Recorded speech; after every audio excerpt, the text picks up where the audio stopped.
Hey yo,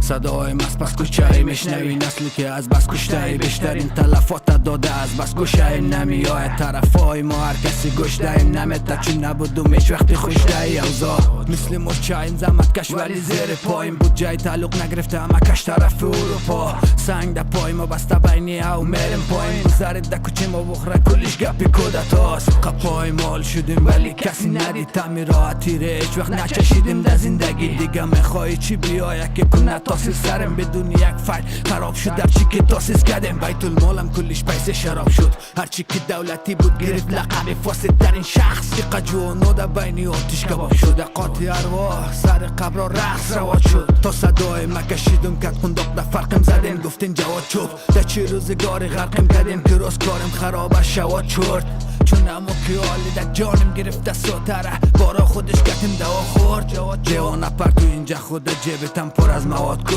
با موزورای قند تعارف کن نگی از محترم از بدن تای تو سالم ده کارت که بودی خوب تره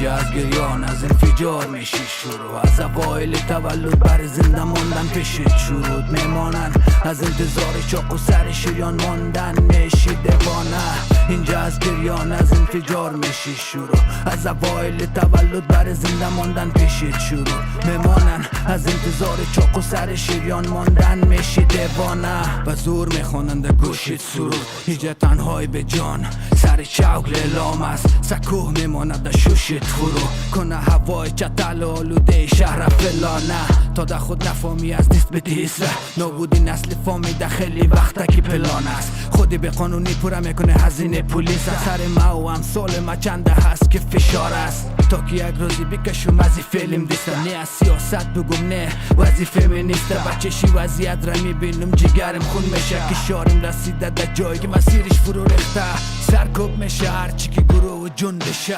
کل ارمانای تا گورش کده عمق شهر قبرم نگو گمش که جور میشه چون اینجا مو گنگ هم با یک اوپش او گم میشه اینجا از گریان از انفجار میشی شروع از اوایل تولد بر زنده ماندن پیشت شروع میمانن از انتظار چاق و سر شیران ماندن میشی دیوانه اینجا از گریان از انفجار میشی شروع از اوایل تولد بر زنده ماندن پیشت شروع میمانن از انتظار چاق و سر شیران ماندن میشی دیوانه